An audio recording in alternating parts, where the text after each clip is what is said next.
Today we're going to be in Acts. We're going to read chapter 23. Then Paul, looking earnestly at the council, said, Men and brethren, I have lived in all good conscience before God until this day. And the high priest Ananias condemned those who stood by him to strike him on the mouth. Then Paul said to him, God will strike you, you whitewashed walls. For you sit to judge me according to the law, and do you command me to be struck contrary to the law? And those who stood by said, Do you rival God's highest priest? Then Paul said, I did not know, brethren, that he was the high priest. For it is written, You shall not speak evil of a ruler of your people. But when Paul perceived that one part were Sadducees and the other Pharisees, he cried out in the council, Men and brethren, I am a Pharisee, the son of a Pharisee, concerning the hope and resurrection of the dead, I am being judged.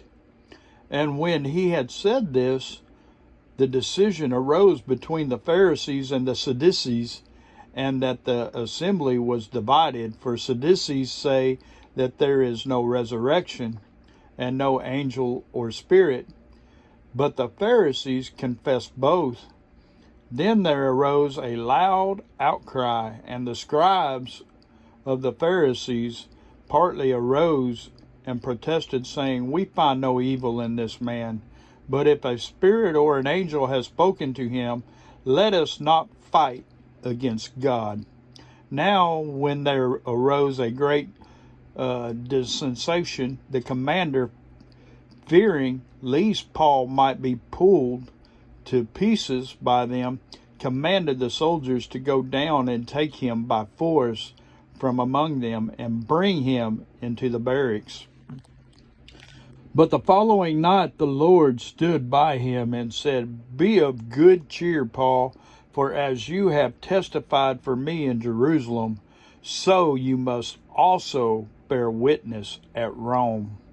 And when it was day, some of the Jews banded together and bound themselves under an oath, saying that they would neither eat nor drink till they had killed Paul. But now there were more than 40 who had formed this conspiracy. They came to the chief priests and elders and said, We have bound ourselves under a great oath that we will eat nothing until we have killed Paul. Now you, therefore, together with the council, suggest to the commander that he be brought down. To you tomorrow, as though you were going to make further inquiries concerning him, but we are ready to kill him before he comes near. So when Paul's sister's son heard of the ambush, he went and entered the barracks and told Paul. Then Paul called to one of the centurions to him and said, Take this young man to the commander, for he has something to tell him. So he took him and brought him to the commander and said, Paul, the prisoner, called me to him and asked me to bring this young man to you. He has something to say to you. Then the commander took him by the hand, went aside, and asked privately, What is it that you have to tell me? And he said, The Jews have agreed to ask that you bring Paul down to the council tomorrow, as though they were going to inquire more fully about him. But do not yield to them, for more than 40 of them lie in wait for him, men who have bound themselves by an oath that they will neither eat nor drink till they have killed him. And now they are ready, waiting for the promise from you. So the commander let the young man depart and commanded him to tell no one that you have revealed these things to me. And he called for 2 centurions, saying, Prepare 200 soldiers, 70 horsemen, and 200 spearmen to go to Syria at the 3rd hour of the night, and provide mounts to set Paul on, and bring him safely to Felix the governor. He wrote a letter in the following manner: Claudius Larius, to the most excellent governor Felix, greetings. This man was seized by the Jews and was about to be killed by them. Coming with the troops, I rescued him, having learned that he was a Roman.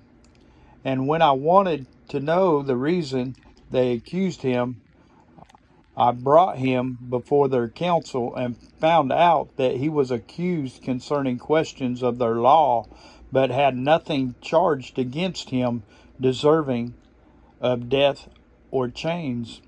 And when it was told to me that the Jews lay in wait for the man, I sent him immediately to you, and also commanded his accusers to state before you the charges against him. Farewell. Then the soldiers, as they were commanded, took Paul and brought him by night to Antipatris. The next day they left the horsemen to go on with him, and returned to the barracks.